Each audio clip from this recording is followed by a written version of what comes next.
Okay, welcome everyone. Um, Today we'll be discussing the 2026 primary election.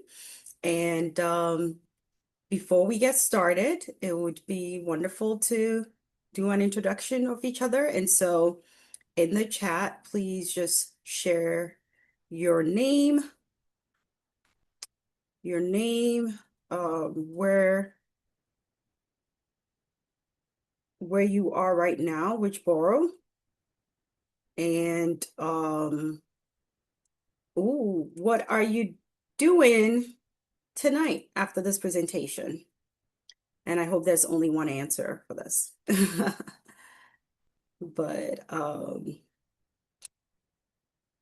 okay, so I will start and we'll do some introduction, but name is Alma. I'm joining from the South Bronx, and afterwards I am watching the Knicks game. So let's go.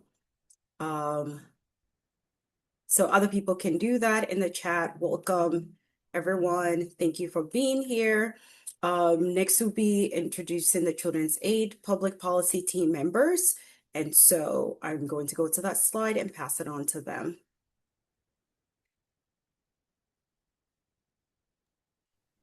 Thank you, Emma. Thank you, everyone from the New York City Campaign Finance Board for facilitating this and putting this on.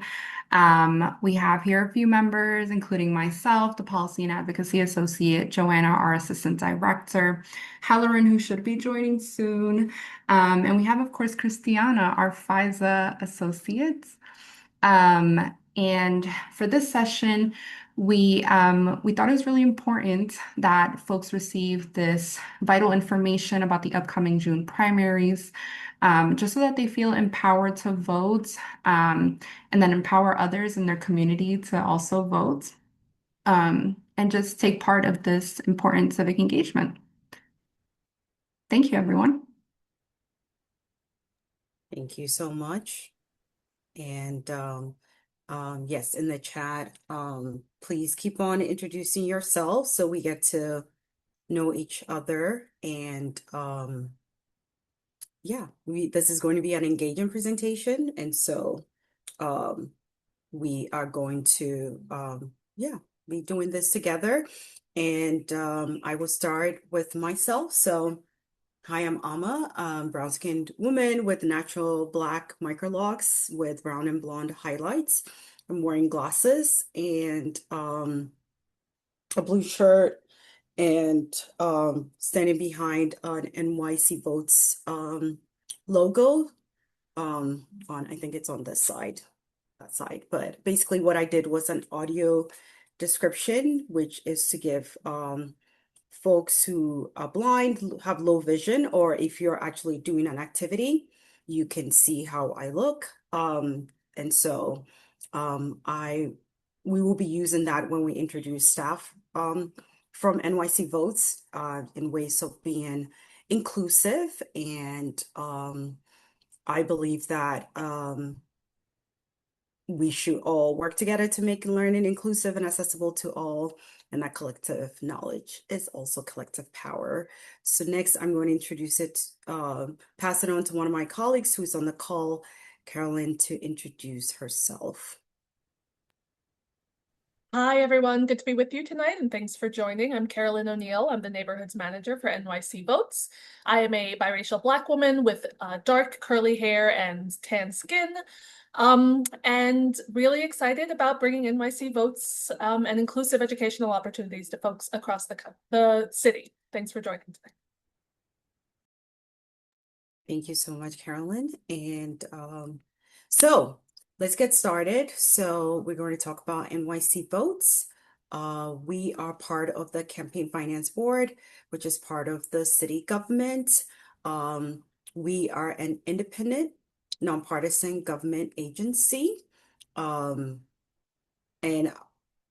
part of our role is to make it easier for New Yorkers to participate in local elections by running the Matching Funds program. And again, independent also meaning we are not we do not support any political party.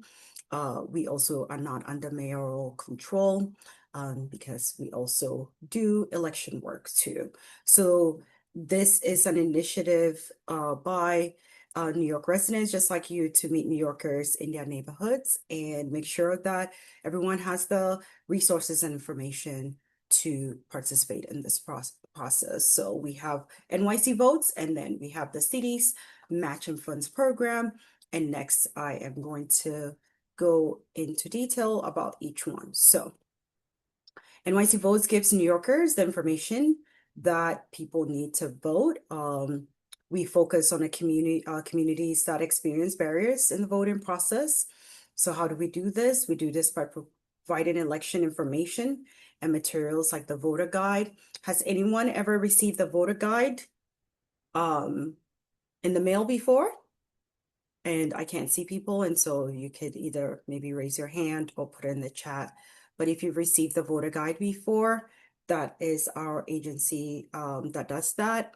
We also provide workshops like these, and then we do these presentations to share information about what is on the ballot to get people ready for elections. Next is the Matching Funds program that helps everyday New Yorkers like teachers, small business owners, community organizers to run for office.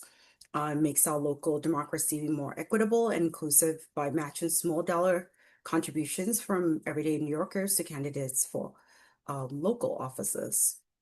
And so we do this by making sure that these small contributions, if different people contribute, right, it's more powerful, and that can limit the power and influence of wealthy and outside spenders. We also track campaign spending to enforce rules, and we make government more accountable to everyday New Yorkers, meaning that you can go on the site and see how these funds are spent. So that is basically about the Campaign Finance Board. And so on the agenda today, we're going to talk about these items. We're going to start with voting. Next will be what is on the ballot, talk about take action and getting us ready for the primary election. Then we'll focus on rights and resources, so voting rights, and then we'll talk a feedback survey and provide resources and do a Q&A. If you have any questions, please, you can put it in the chat. We'll probably, Carolyn can answer it, or we can wait till the end, but I think this is, we try to cover as much. So if it's okay to also hold it till the end, or write it down somewhere, whichever way, we'll do our best to answer your questions.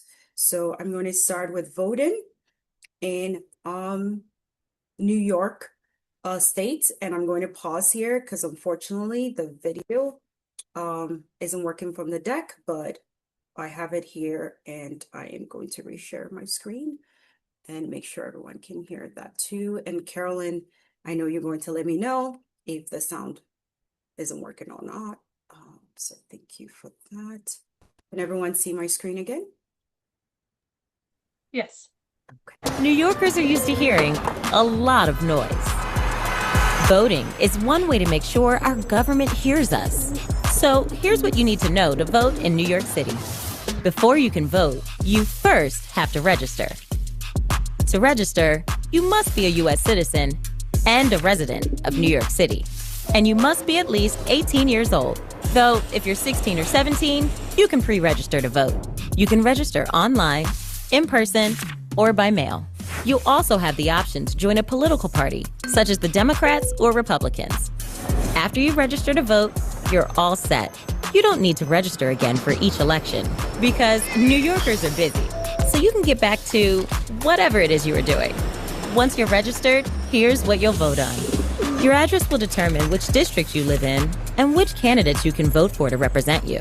You will vote in elections for citywide representatives like the mayor, statewide representatives like the governor, and national representatives like the president. Sometimes you might also vote on ballot proposals, as well as judges. Each year, voters who joined a political party can vote to choose their party's candidates in a primary election. And then, each November, all voters choose between candidates from different parties in a general election to decide who will represent them in office. Sometimes, there are special elections when a candidate leaves office before the end of their term. Once it's time for the election, this is how you vote. You can vote either in person or by mail. To vote in person, go to your assigned poll site on Election Day or during early voting in the days leading up to the election. Poll sites can change, so make sure to always check yours before you go. If you're unable to vote in person, you can request an absentee ballot and vote by mail. No matter how you choose to cast your vote is safe, private, and secure. So why vote? Your vote decides who represents your community and the issues that matter most to you. Your vote might seem small, but it impacts how billions of dollars are spent on things like schools, hospitals, and roads. New Yorkers have opinions about everything, from the economy to the environment to the best way to eat pizza. Make sure to share yours. And if all of that's not enough, you also get a sticker. So make some noise. Go vote. Learn more about voting at nycvotes.org.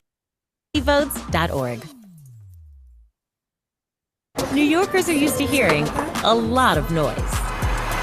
Voting. That, and then let's go back to the screen and reshare that. Okay.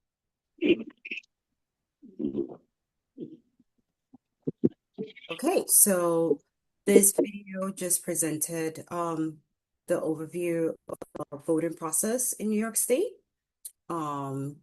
which was here. And now let's talk about ways to register to vote. So there are 3 ways online. You can register online in minutes with or without an ID at the New York City Board of Elections. There's also the State Board of Election, but we're focusing on New York City. It takes about 5 minutes to do it. You could download a form and fill it out and then send it to the Board of Elections. Form must be received 10 days before Election Day, since this is the June 10th, and the registration deadline is Saturday, June 13th. That's probably not the best way to do it, so we are highly encouraging people to do it online. This event is not in person, and so we sometimes have forms with us, but you could also do that at the local Board of Elections, which is in each of the boroughs too.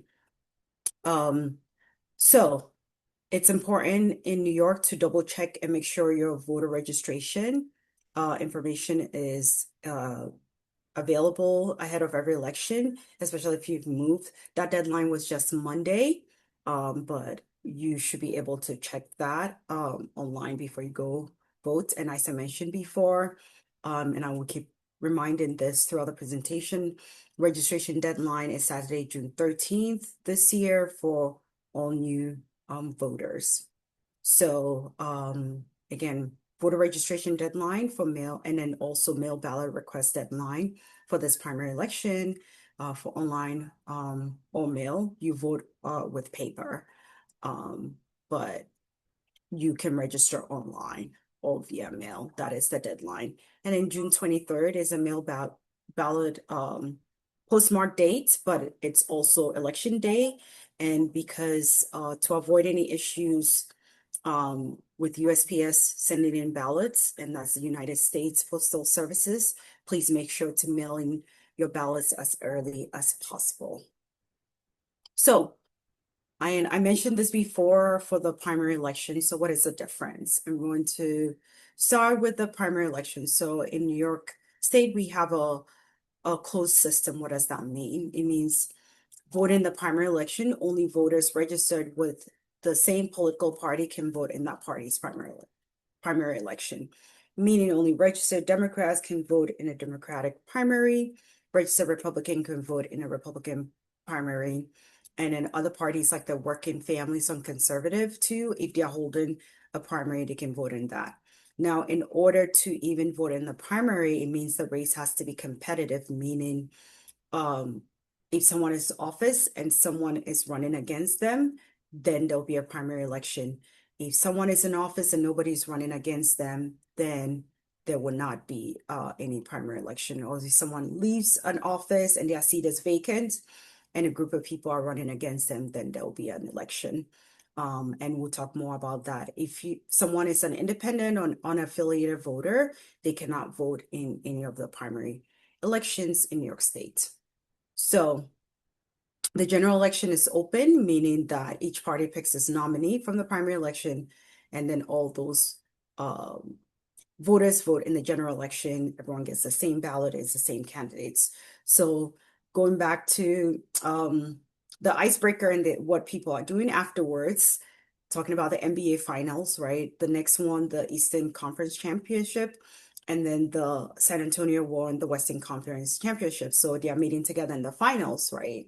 And that's what the general election is. And the primaries will be each of the respective conference championship.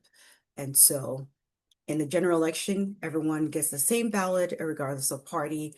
Independent voters can vote into it. And so we definitely want to mention this, especially as we head to the primary election season.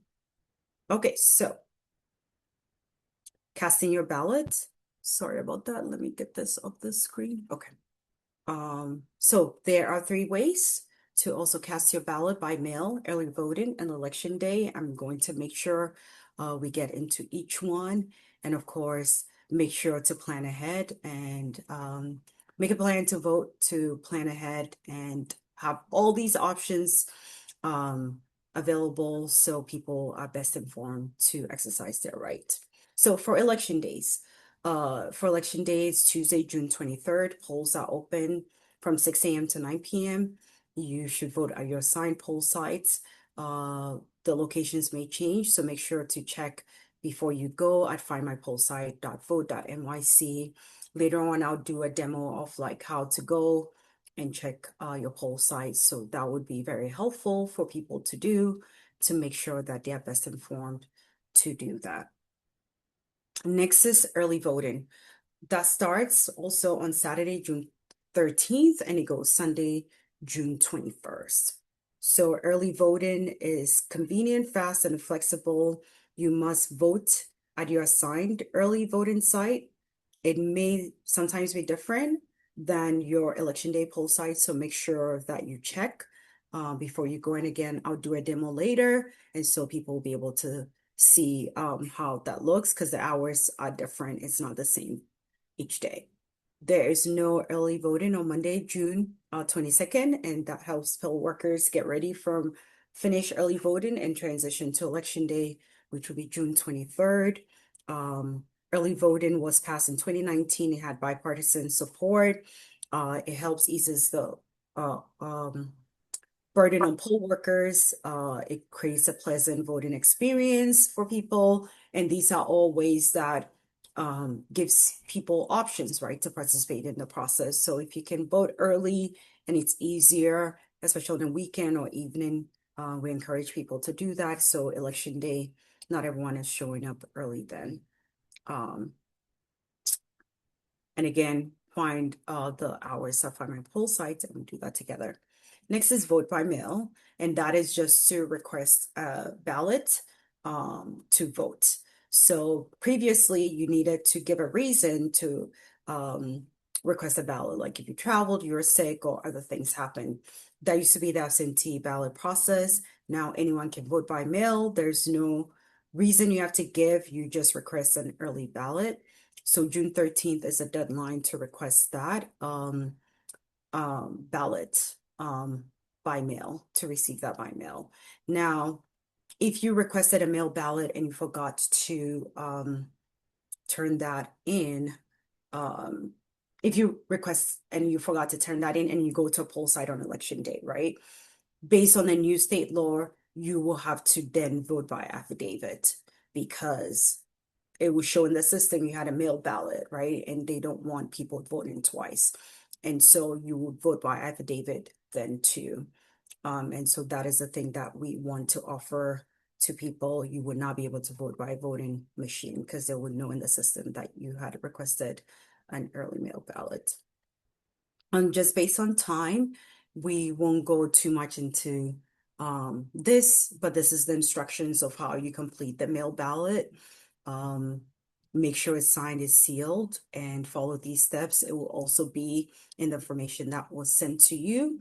You can drop it in the post office or mailbox, no postage is needed, or you can also take it to a poll site, take it to any of the Board of Election offices. And they're open up till 9 p.m. on election day. So if you get a mail ballot, do that. I know, again, we've been mentioning that with USPS, there could be delays. So if you don't want to put in the mail, you could just go to any of the Board of Elections locations in the city and drop it off. So the deadline to postmark mail ballots, again, is election day, but the sooner you mail your ballot, the better. Anything, or if you don't, just go online and use the online versions of the form to request and to do all these changes too. I mean, right now, the only option to do is to register to vote for the first time. And if you have mail ballots, please mail them or encourage other people to mail them as soon as possible. So I'd mentioned previously that if you had a mail ballot and you showed up at the poll site, you vote by affidavit. So what does that mean? Affidavit ballots are special ballots voters can use when an issue arises, like if their name doesn't appear on the voter roll, or if they believe they're registered to vote but their names didn't show up, or sometimes there are tech issues at the poll sites. So if that happens, you can request an affidavit ballot, and they will provide one, and you go through the process to be able to register to vote, to the process of voting. And once you do that, after the elections, the City Board of Elections will check its records to make that it's accurate, and it will send you a notice if your vote wasn't counted, the reason that is the case too. So if you don't appear on a voter roll, you're having issues, there's anything else, or you moved and forgot to change your address, then just request for an affidavit ballot. So this is just important to point out.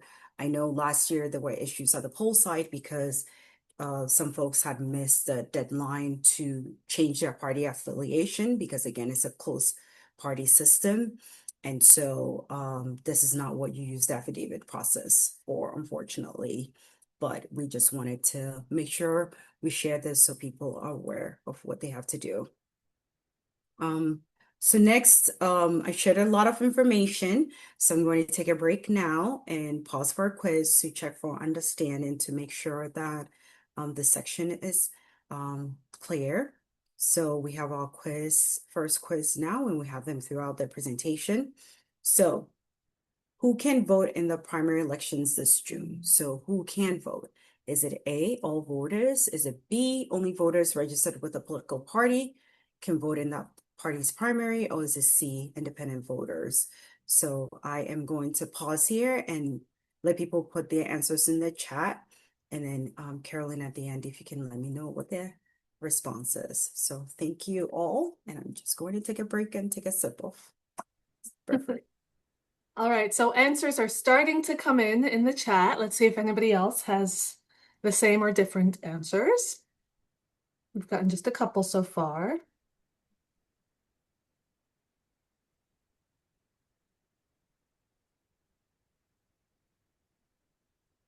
Okay, well, we've gotten a couple of answers in the chat, and so far they're all B's. Okay, thank you so much. Yes, so the answer is B. Only voters registered with a political party can vote in that party's primary. Again, Democrats vote in Democratic primary, Republicans, Republican primary, working families, working family primary, conservative primary. So that is what the closed party system looks like. Thank you everyone for participating. And again, we're here to learn. So it's also okay if that didn't work out this time. There'll be other quizzes too. So next we're going to talk about what's on the ballot. So what will appear on the ballot for this election. So in less than 2 weeks, we'll have election day on the 23rd, right? We're voting for U.S. House of Representatives, state controller, state senate, and state house and judges. So if you're registered with a political party, you have this opportunity to vote in these races. Now, as I mentioned before, you don't see all the seats compared to the general election, which has more seats too, right? And that's because it's not a competitive primary. meaning that there are not more people on the ballot running for the office. So like the governor has no one running against them, so they won't appear in the primary election. However, in November in the general election, so the governor is the Democratic nominee, and then in the general election, they'll either run against a Republican or sometimes independent candidates can run together. So all those seats we don't see for the primary, it'll be in the general election. So that is that, and also in November in the general elections, we also sometimes have ballot proposal, and usually there are also some judges in other seats that would appear. So we are going to talk about the government, right? Parts of the government, and we use this word a lot, but what do we mean by the government? So we're going to start with the levels of government. So that's federal, state, and local. So this time, I would love to hear people's participation. If they can come off mute to share, it will be helpful to see what folks are coming in knowing. So let's start with the federal level. Does anyone know any elected official at the federal level?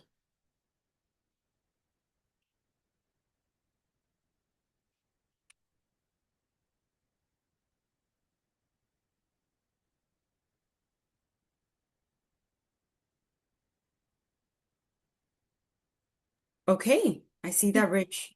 And what is the office that Donald Trump holds?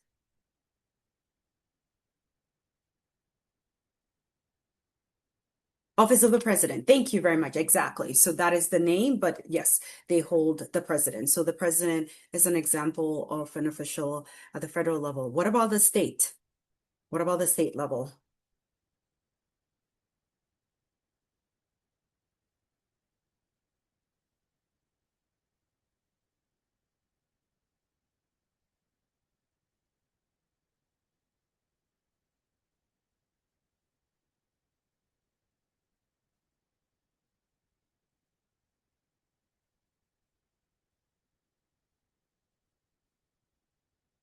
Any offices for the state level?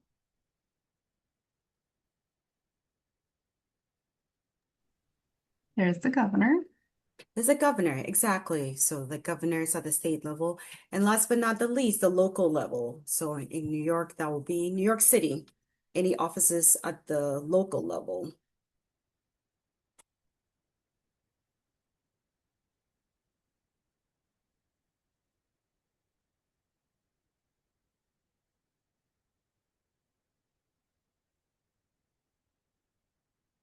The mayor's office, exactly. Yes. So the mayor, yes. So we have everyone from the president, right, to the governor to the mayor. So those are the different levels. And then we'll go to the next part, which is the three branches of government.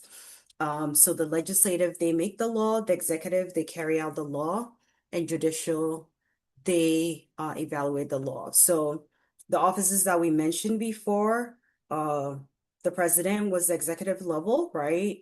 The governor was the executive level, and then the mayor was the executive level. Does anyone know an office that comes from the legislative side? And it could be either at the federal, state, or local level. Who makes laws? Which office makes laws?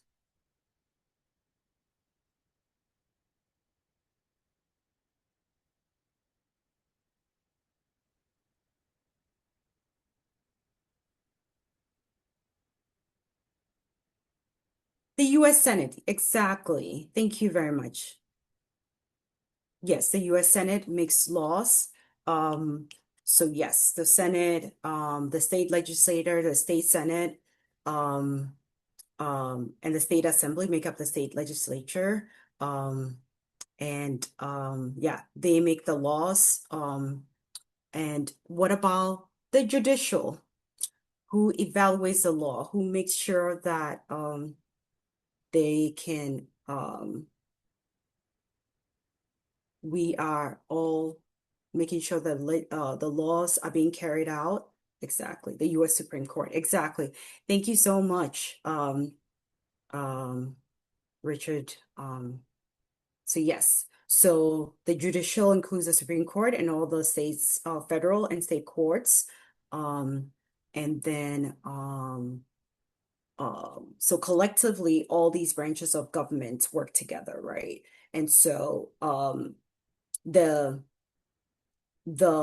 mayor works with the governor, and sometimes they meet with the president depending on what issues are affecting New York. And basically all of these branches are co-equal, right? Branches, they are supposed to provide checks and balance for each one. And so we just wanted to just highlight the levels and then the branches, right? So we know exactly what we're talking about, because the next part is we're going to focus on the federal level. So the star in yellow on the left is the House. So Richard had mentioned the U.S. Senate before as a legislative branch, and we have the House, which is the House of Representatives, and the Senate, and they make up the legislative branch at the federal level. And so this is what office will be on the ballot this year. We're not getting to the other offices just because of time and also what the election is about. So we're going to focus on the House.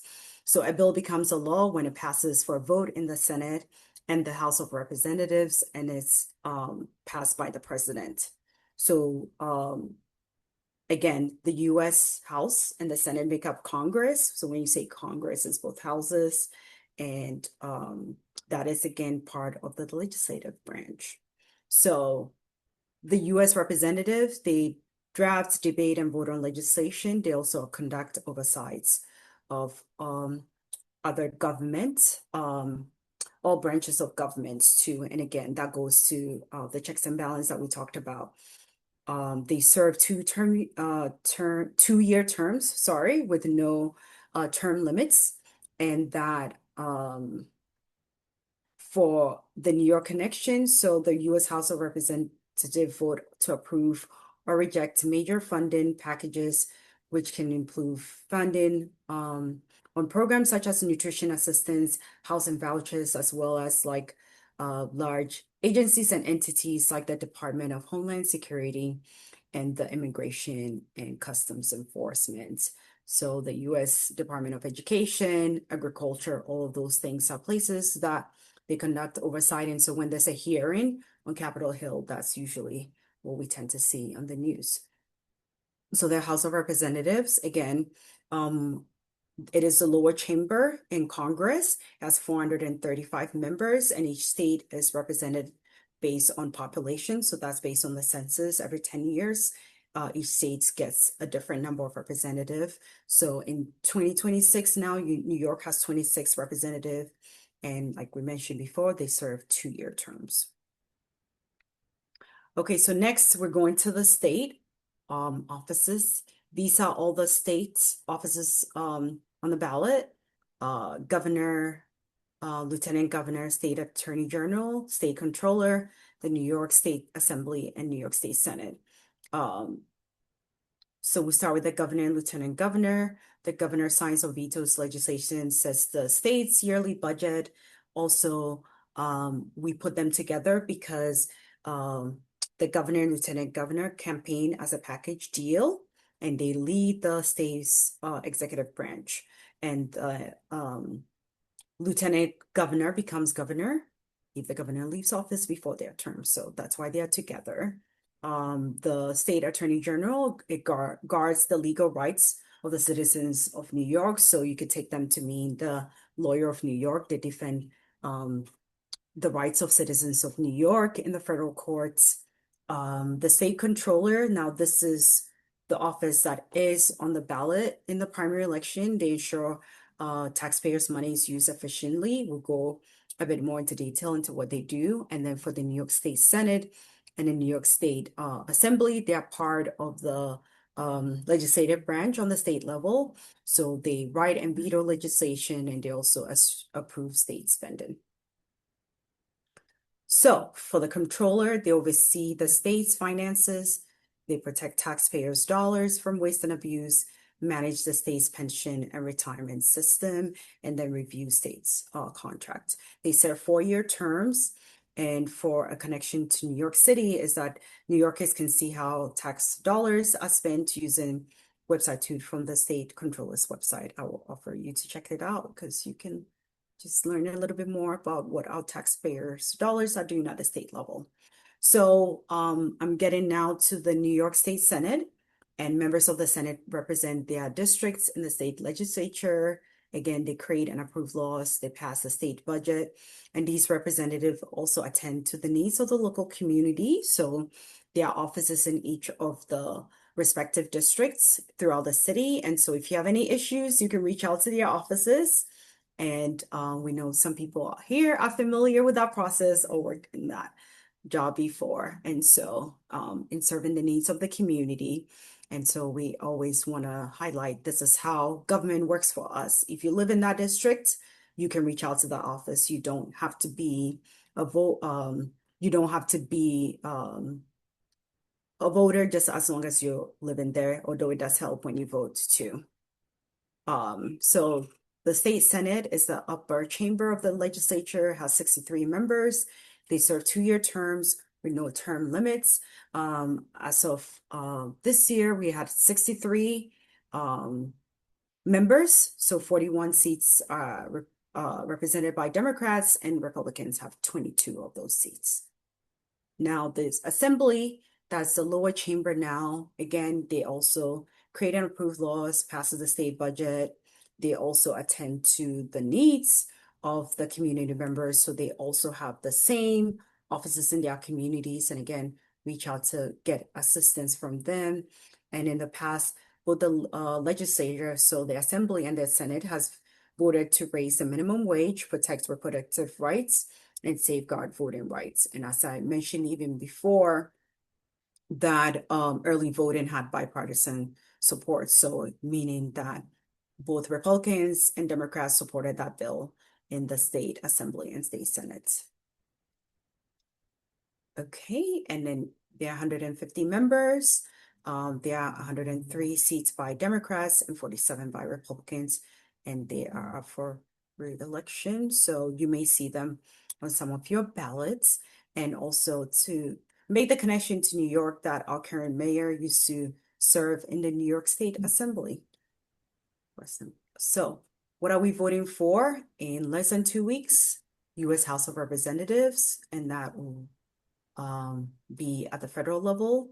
Then we have the state controller, the state Senate, state House, and judges may appear on some ballots too. So overall, you may not see each of these offices on your ballot, but generally, these are most of the seats that you see in the ballot. So I feel like I've shared a lot, and so let's pause now here for one of my favorite parts, which is a quiz.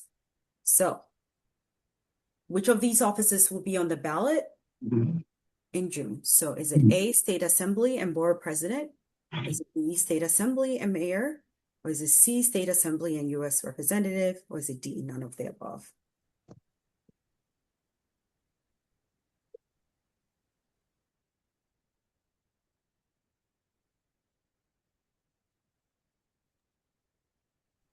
We've got a couple of answers in the chat coming in. Let's see. Richard and Kyle say C, and that's it so far. Thank you. Okay, so just based on time, going to go with it. And yes, it is C. Those are the offices. Thank you so much for participating. And now we take action. How do we bring all this to life? What do we do, right? Because we've received this information. So one, am I registered to vote? You can check your registration, and afterwards you get a PDF of this presentation. So if you don't have time, it's okay. You get it later. You'll be able to look through it. You can update your registration if you've moved recently, although that deadline part is June 8th, but it will happen for the next election. There is going to be a voter guide available probably by the tomorrow morning, where you can look at the candidates in the office, but we're actually going to do a demo and look at a sample ballot, which will be the next thing, which is when do you want to vote? Do you want to vote by, do you want to vote in person? using early voting or on election day? Or do you want to vote by mail and make sure that you turn in your ballots as soon as possible? And then you can find your poll site, request a mail ballot, and more, which is Find My Poll Site, which we'll do next, and then make a plan to vote ahead. Remember to tell friends and family to get to the polls. And also you can go to at NYC Votes to share other information with folks. So let's go to Find My Poll Site. So I know I've mentioned this a few times. And so this is what it looks like. So can I get anyone to come to offer maybe an address and that we can look up what the sample ballot is? And I wanted to see. Okay, thank you. So we'll do that. It's 24th. Oh, sorry. Straight. Okay, good. Oh, 27. Great. Okay. Okay, so this is the early voting dates, as we said before, June 13 to the 21st. It is a PS 175. And so the entrance is provided here. There's also an option for accessible entrance too. So 175 West 134th Street. And then, as I mentioned before, the hours. So if you see from Saturday to Monday, it's 9 to 5. Then Tuesday and Wednesday, the hours are 10 a.m. to 8 p.m., right? And then Thursday, it goes from 8 a.m. to 4 p.m. And then Friday, it goes from 9 a.m. to 5 p.m. So make sure to check your poll sites. And then election day, it is at PS 154, which is 250 West 127th Street. And so this is a 134th, 127th. Actually, this actually used to be my previous election day site and early voting site too. So that's why I'm chuckling a little bit. And then at the bottom here, it gives all the information for the different offices for the district. So there's the judicial, congressional, Senate, council member, municipal court, and assembly district for those who like to look more into details with information. Okay, so here is also what is very helpful, view sample ballots. So here is a sample ballot here, is at the bottom here. I'll also open it up, but it has the state controller, as I mentioned before, that's a competitive race, representative for Congress for the 13 districts, right? So there are several people running against the incumbent, who's the person in office, and then members of this assembly for the 70th Assembly District. There's no seat for the state Senate for this one, but for the Assembly, this is what is on the ballot, and it's a tongue twist. Okay, so this is what the ballot looks like. And so you have the candidates here. You always have an option to write in a person. And so you can put their names here and then bubble it in. So for controller, for representatives in Congress, member of the assembly, and then that's what the ballot will look like. And so this is what the ballot will look like. You can email the ballot to yourself. When you go vote, you could take screenshots of this on your phone. So you could do that. Okay, so can I get one more address? Is there anyone in the Bronx that wants to share? We've done one in Manhattan. Can we get an address in the Bronx to see what that will look like?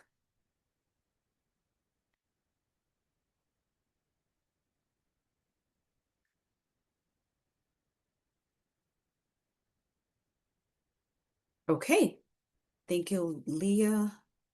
Shared one, so 2432. We're in concourse. Okay, and then 10458. Okay, thank you, Leah. So this is again the early voting poll sites. So Our Lady of Mount Carmel School And this is the address right here at Bathgate. And again, similar hours changing, and then election day, it'll be PS 85. So also at a different address, so to check the poll sites. And then the district offices. Again, you can have the sample ballot with you. If you get to vote on the day, you can also look up this information with you. You have your phones with you. You have the right to take that information with you. So let's look at the sample ballot. So we see again, we see the Democratic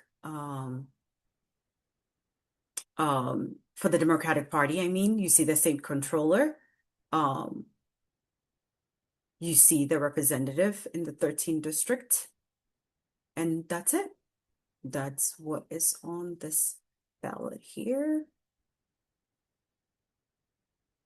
So you have just 2 seats because it's in the same congressional district. What I realized I didn't do for the other one is also to check Republican. So let's do, yes. So for Republican here, you have members of the assembly, 86 assembly districts now. I can see that. And those, so there's a Republican primary for this too. And that's the seat on the ballot here. And so that is what that is. If we go to conservative, there's no primary election for this district and party. If you go to working family, there's the same thing here for that poll site. And then let me check this, if there was a Republican. Yeah, there's no primary election for this district. So the one in Harlem had no Republican district, but the one in the Bronx had a primary for the Republican. So if you're a registered Republican in that district, you could vote in that election. If you're a registered Democrat, you could vote in that election too. So thank you both and for the options. And we are going to move to voting rights.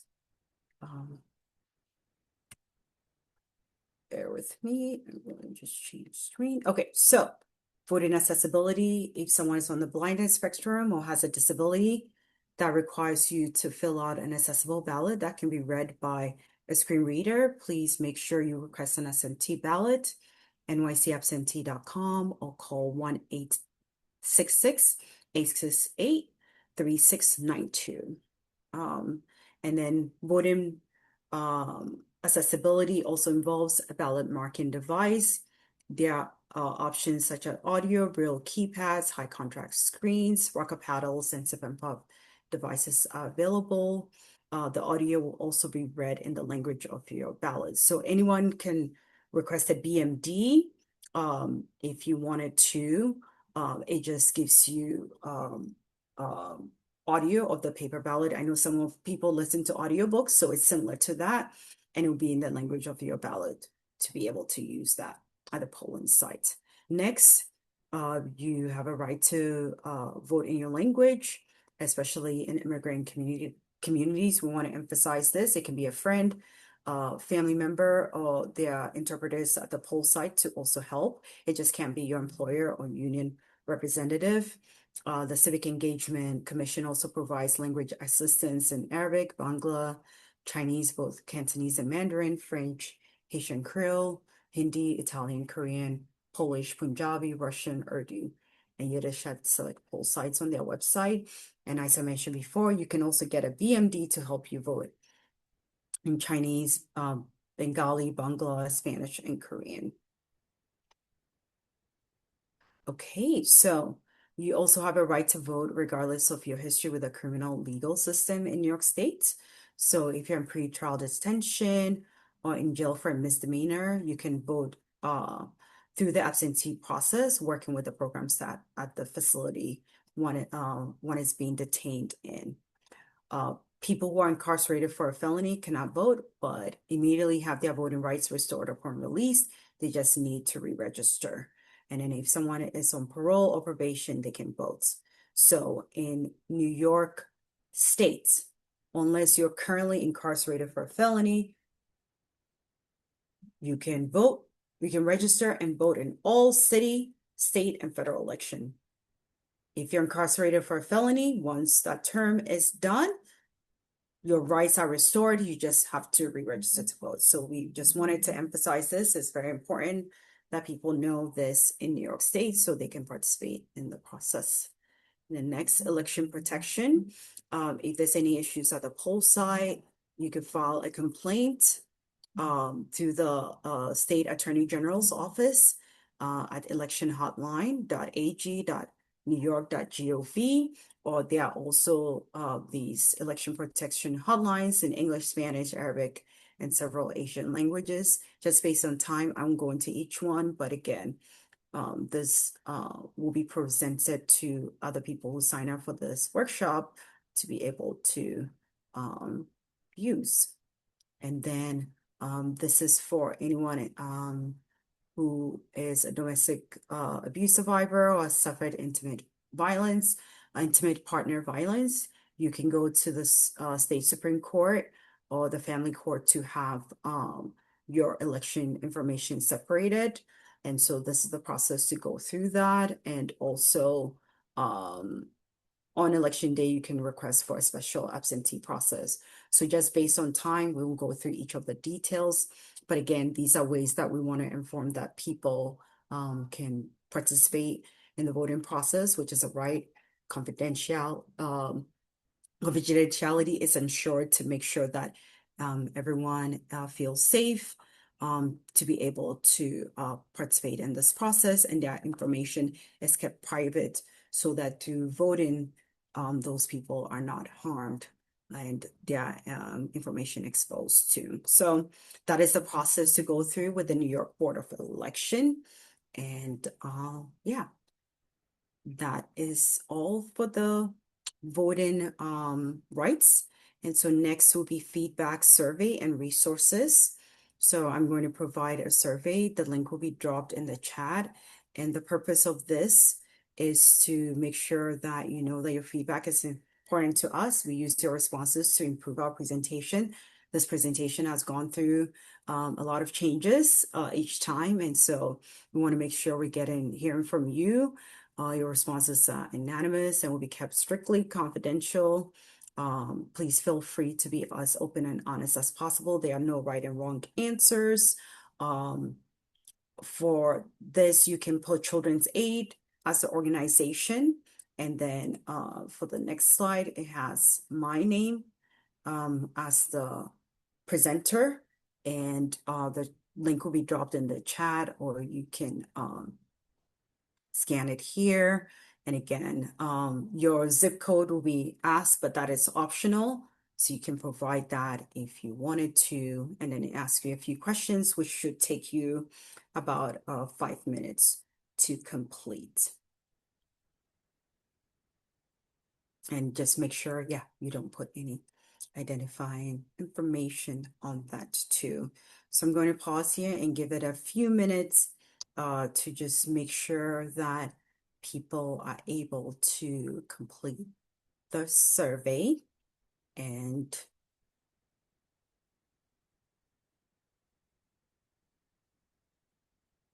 the link is in our chat. And oh, thank you. Yes, also Leah just dropped that we were looking for this. Can you see my screen still? Yes, we can see it. Okay, thank you. The online voter guide is available. We're monitoring this, and luckily this came now, so I'll be able to preview it quickly in our website here. So what was the address of the office in Harlem again? Sorry. 117 West Okay. 124th Street. Thank you so much. Yeah. Mhm. Okay, so if you do that, these are all the districts there, right? So City Council District, State Assembly District, State Senate District, and Congressional District 13th.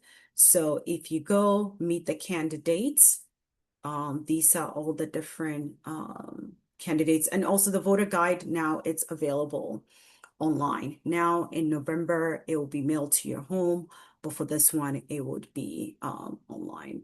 So these are the candidates there. So if you see here, my ballot plan, you can add this person to your ballot. You can.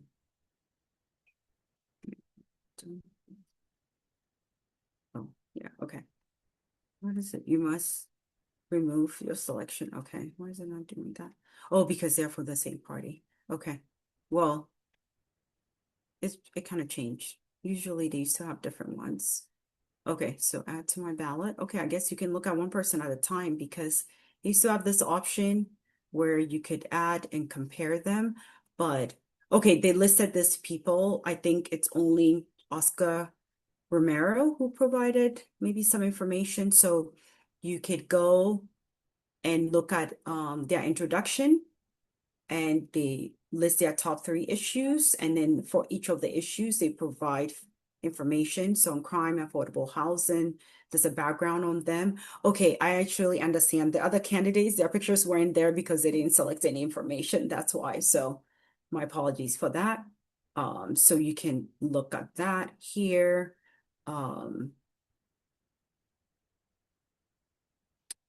And compare candidates, then has all of the candidates here, so you can look them up. For state controller, all the people here are listed, and so you could go through and sort of like, yeah, look at each candidate and look at their issues. And again, as I mentioned, this is information that you can take it with you to the polling booth when you go vote, or if you get there and you don't have time, you could also get your phone and look it up. You could spend as much time as possible once you go vote. Okay, so thank you so much, Leah, for sharing this. And I'm so glad this is available that we can use. And please make sure to share. I know this is being recorded and you get a PDF of that too. So next is go to nycvotes.org. That's where I found all this information. It's available in 13 languages. Go to our website. Thank you for listening and giving me your time. If you have any questions, feel free to ask them now. Come off mute or put it in the chat. I know there's the Spanish one starting shortly, so I'll just give it a minute and see if there are any questions. And I'm going to stop sharing my screen.